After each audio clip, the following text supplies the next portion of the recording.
अस्सलाम वालेकुम। इस लेक्चर में हम डिस्कस करेंगे जावा लैंग्वेज के बारे में। एवोल्यूशन इन जावा लैंग्वेज क्या है कि जावा लैंग्वेज बनाने की जो ज़रूरत है वो हमें क्यों फील हुई, ठीक है? क्यों हमने जावा लैंग्वेज जो है क्रिएट की और इसकी हिस्ट्री क्या है। तो देखें, कोई भी लैंग्वेज अगर क्रिएट की जाती है, जैसे कि जावा से पहले हमारे पास सी और सी प्लस प्लस लैंग्वेजेस थी, लेकिन फिर भी हमें एक और लैंग्वेज क्रिएट करनी पड़ी, तो इसके पीछे रीज़न क्या है? फॉर एग्जांपल देखें, हमारे पास सिस्टम्स हैं। अब पहले हमारे पास सपोज कि विंडोज 7 थी, फिर हमारे पास आ गई विंडोज 8, विंडोज 10 और उसके अपडेटेड वर्जन्स। क्यों? क्योंकि हमारी रिक्वायरमेंट्स दिन ब दिन, डे बाय डे क्या है, इंक्रीज होती जा रही हैं। हमारी रिक्वायरमेंट्स बढ़ती जा रही हैं, यूज़र का एनवायरनमेंट चेंज होता जा रहा है, यूजेस जो हैं वो चेंज होते जा रहे हैं। तो साथ में कंप्यूटर एप्लीकेशंस भी क्या हैं, रैपिडली चेंज होती जा रही हैं। अब कंप्यूटर एप्लीकेशंस बनानी है तो कोई ना कोई हमें प्रोग्रामिंग लैंग्वेज जो है उसका सहारा लेना पड़ता है। तो उस रीज़न की वजह से, इस रीज़न की वजह से हमें जो लैंग्वेज है, कोई भी प्रोग्रामिंग लैंग्वेज, उसमें एडवांसमेंट लेके आने पड़ते हैं। प्रोग्रामिंग लैंग्वेज क्या है? वो लैंग्वेज जिसको यूज़ करते हुए हम कंप्यूटर के साथ क्या कर सकते हैं, कम्युनिकेट कर सकते हैं। तो ये रीज़न है जिसकी वजह से हमें जावा लैंग्वेज बनानी पड़ी। अब जावा लाइनेज में हमारे पास क्या है, देखिए वेरी फर्स्ट हमारे पास था, अगर ये डायग्राम आप देखें, फोर्ट्रान, कोबोल और बेसिक, ये लैंग्वेजेस यूज कर रहे थे हम। तो इन लैंग्वेजेस को हमने खत्म करके सी लैंग्वेज जो है ये ड्राइव की। देन सी लैंग्वेज से हमने एक और लैंग्वेज ड्राइव की, सी प्लस प्लस। देन इन दोनों के कम्बिनेशन के बाद हमारे पास क्या आती है, जावा लैंग्वेज। तो इनको वन बाय वन देखते हैं क्या है। तो the birth of modern programming, C. अब सी लैंग्वेज से पहले हमारे पास क्या थी, बेसिक, बॉल, ये सारी लैंग्वेजेस यूज हो रही थी। लेकिन इन लैंग्वेजेस में प्रॉब्लम क्या थी कि फोर्ट्रान लैंग्वेज या बेसिक लैंग्वेज हमने क्यों कंटिन्यू नहीं की? बिकॉज ये लैंग्वेजेस जो जो थी, ये स्ट्रक्चर्ड फॉर्म के अंदर नहीं थी। ये स्ट्रक्चर्ड प्रोग्रामिंग अप्रोच जो थी वो हमें प्रोवाइड नहीं करती थी। ये अनस्ट्रक्चर्ड अप्रोच प्रोवाइड करती थी, जिसको हम बोलते हैं स्पेक्टी कोड। अब स्पेक्टिस कोड क्या है? स्पेक्टिस सबने खाई भी होंगी, देखी भी होंगी। अब स्पेक्टिस में क्या है, अगर हम पंजाबी में इसको समझें कि स्पेक्टिस मतलब गुंजल पड़ जाना, ठीक है? कि क्या हो रहा है, हमारा जो कोड है हमें नहीं समझ आ रही कि अगर कोबोल और फोर्ट्रान और बेसिक में हमने लूप लगानी है या कंडीशन लगानी है, तो उसके लिए हमारे पास एक स्ट्रक्चर था, गो टू। अब इतनी दफा हमने गो टू स्टेटमेंट यूज की कि हमारा जो कोड है वो क्या हो गया, वो एम्बिगुअस हो गया। वो कोड जो है वो हमें समझ नहीं आ रहा, ठीक है? तो स्पेक्टी कोड जो था वो बन जाता था। तो इस रीजन की वजह से हमें क्या करना पड़ा, कोई और लैंग्वेज जो है वो बनानी पड़ी जो ज्यादा स्ट्रक्चर्ड लैंग्वेज हो।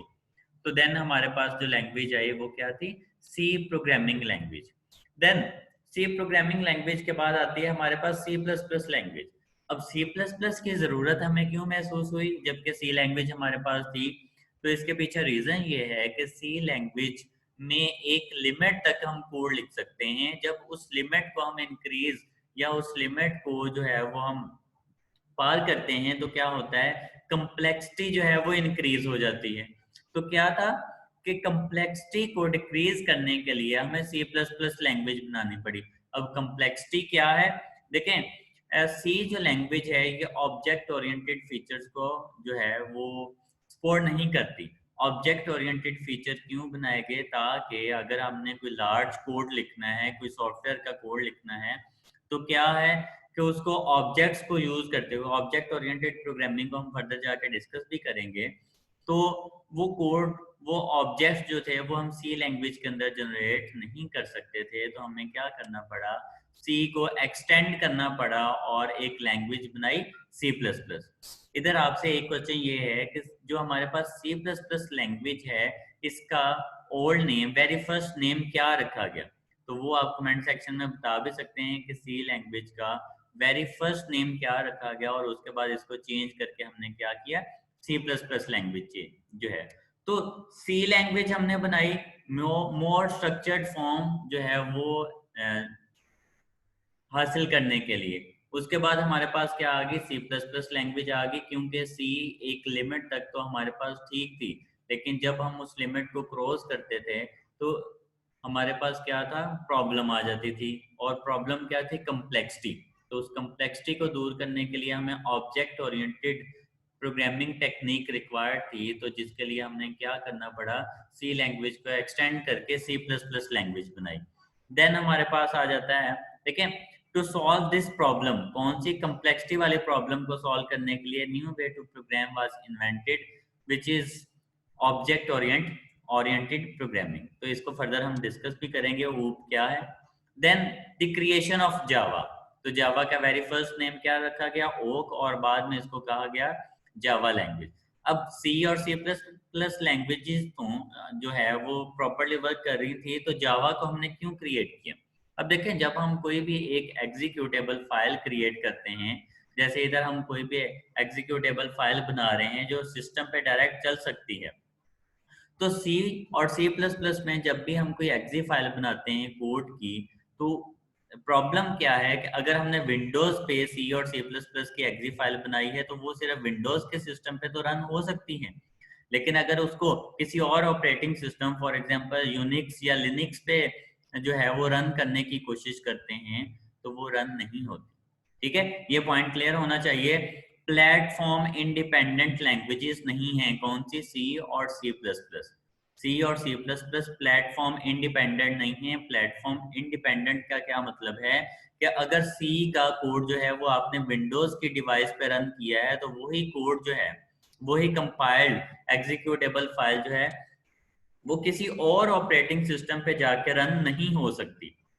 इसको हम क्या बोलते हैं, प्लेटफॉर्म डिपेंडेंट। मतलब सी और सी प्लस प्लस लैंग्वेजेस क्या है, प्लेटफॉर्म डिपेंडेंट हैं। तो हमें कोई ऐसी लैंग्वेज चाहिए थी कि जिसमें हम एक मशीन पे कोड लिखें तो वही कोड जो है वो बाकी मशीन्स पे भी रन हो सके, बाकी ऑपरेटिंग सिस्टम पे भी रन हो सके। तो ये सबसे मेन रीजन थी जावा लैंग्वेज बनाने की। अब जावा लैंग्वेज में हमने क्या किया है, जो जावा लैंग्वेज का सिंटैक्स है वो हमने लिया है किस लैंग्वेज से, सी लैंग्वेज से। और जो जावा लैंग्वेज के ऑब्जेक्ट ओरिएंटेड फीचर्स हैं वो किस लैंग्वेज से लिए गए हैं, वो लिए गए हैं सी प्लस प्लस लैंग्वेज से। तो सी और सी प्लस प्लस लैंग्वेज के कम्बिनेशन से हमने एक लैंग्वेज बनाई जिसको जिसका नेम हमने क्या रखा, जावा लैंग्वेज।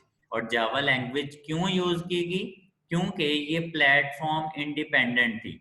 ठीक है, विंडोज का कोड जो विंडोज की एग्जीक्यूटेबल फाइल थी वो हम यूनिक्स और लिनक्स और किसी भी और ऑपरेटिंग सिस्टम पे रन कर सकते थे। सेकंड ये था कि जावा लैंग्वेज को यूज करते हुए हम वेब एप्लीकेशंस बना सकते थे। मतलब जावा लैंग्वेज में आप वेब एप्लीकेशंस बना के उसको इंटरनेट पे वेब पेज के साथ क्या कर सकते थे, अटैच कर सकते थे। तो इसलिए जो है वो जावा लैंग्वेज जो क्रिएट की गई ताकि इन सारी प्रॉब्लम्स को क्या किया जा सके, ओवरकम किया जा सके। तो फर्दर लेक्चर्स में हम डिस्कस करेंगे जावा लैंग्वेज के सिंटैक्स के बारे में और जितनी भी फर्दर डिटेल्स हैं जावा लैंग्वेज में। तो इस लेक्चर के लिए इतना ही, अल्लाह हाफिज।